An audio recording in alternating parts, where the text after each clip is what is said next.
Welcome back. You're still tuned into Health Matters on the Medicine Box. I have Dr. Dadina as well as Dr. Parikh with me to answer a lot of questions related to women's health. Well, Dr. Dadina, let's move over to perimenopause. This is basically when women haven't hit menopause, but they start getting the symptoms which probably lead them to it.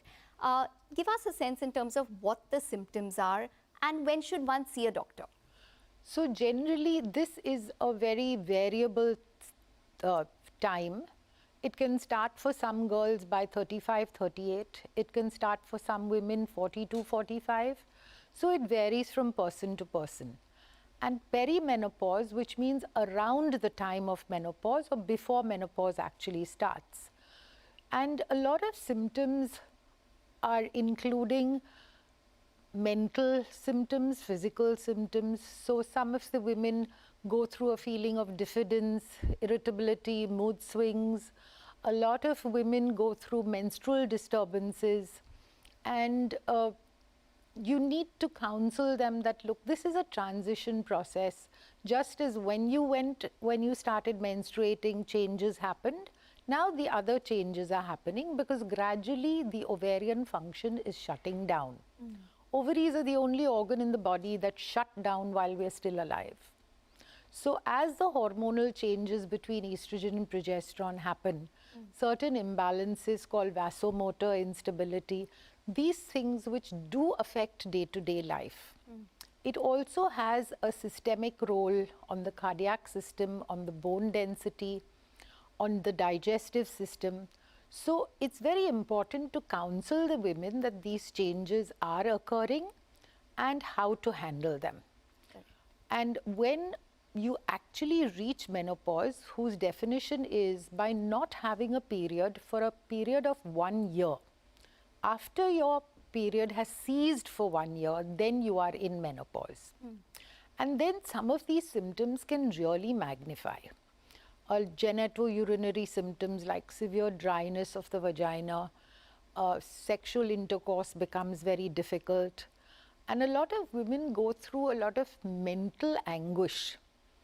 In fact, sometimes they even say that the divorce rate goes up. Dr. Parikh, just a related question which Dr. Dadina also mentioned when we were chatting before the show is that do fertility treatments such as egg freezing actually bring menopause on earlier? So, Ekta, this is a common myth, and it's very important to counsel women, particularly the slightly older ones who are say 34, 35 and coming for egg freezing or even for IVF, that a woman is born with more than 500,000 to 2 million eggs, and these don't suddenly disappear. By the time she's 30, there will be a few 100,000 left. By the time she's 40, there'll be about a few thousand left. So under the normal circumstances, doing IVF, which will only entail bringing about 20 eggs at the most into the trajectory, this does not lead to atresia and this does not cause an early menopause. Let's move over to menopause. Many people describe it as freedom as well to do whatever you like. But there are some myths related to it. For example, we did get questions in terms of whether we need to actually even do pap smears after you hit menopause. Is that necessary? What are the tests that you need to continue doing post-menopause? And what are you now more susceptible for? For example, cardiac disease. So the WHO recommends that you continue doing your pap smears, which if they are within the normal range, every 2 years till you reach 50, then it can be every 3 years. And then if 3 come negative following that, you don't have to do it. This is routine. But if there is symptoms of excessive discharge or there are some symptoms that alert you, then it's necessary to do it even if you're 65 or 70. Bone densitometry should be done regularly because a lot of menopausal women do get into osteopenia and osteoporosis, which is basically the bone becoming very brittle and suffer fractures more easily. Vis-a-vis the cardiac protection also, so in blood tests it's important to do a lipid profile, a sugar profile, and also there are few cancer tumor markers that we do to watch the ovaries and the internal health. Okay. So it's important to at least once a year, every woman must have a full checkup done, just so that nothing slips past you.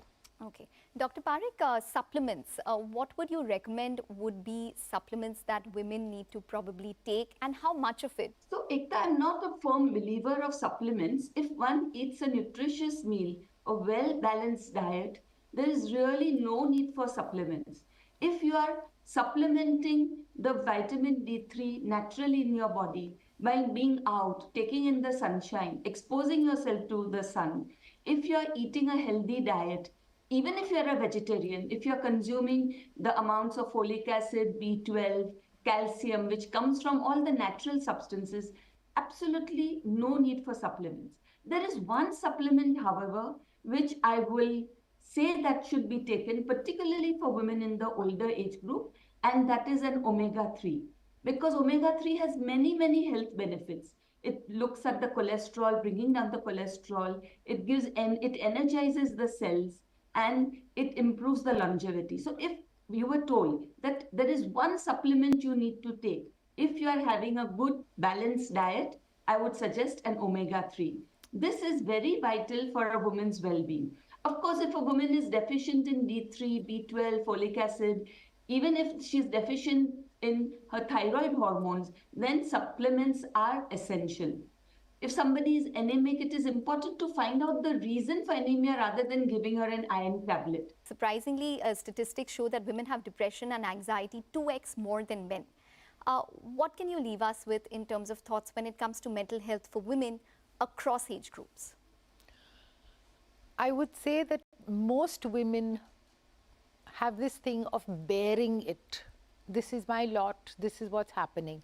There are very few women who come and talk about it. And I think these women really need counseling, these people need analysis, and they need to be, their hand needs to be held through this difficult time. A lot of women are even labeled with psychiatric disorders, and people misunderstand that mental health of a woman is very, very important.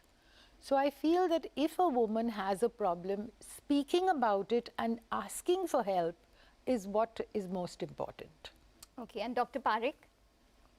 Yeah, the incidence of depression, forgetfulness, feeling lonely starts creeping up as one ages because there's an emptiness syndrome. Everybody's busy with their lives. The children are married. There's not too much people to talk to. So what my motto is for myself personally is to be vulnerable.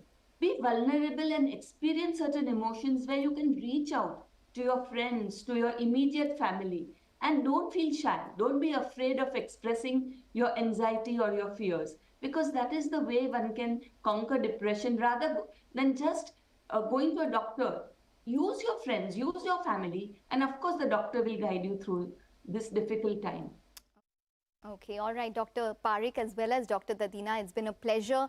Thank you very much. We have a whole host of topics in the women's health segment. We could cover a little more, and I'm sure we'll get to more topics as we go on. Thank you very much for joining in and taking the time out.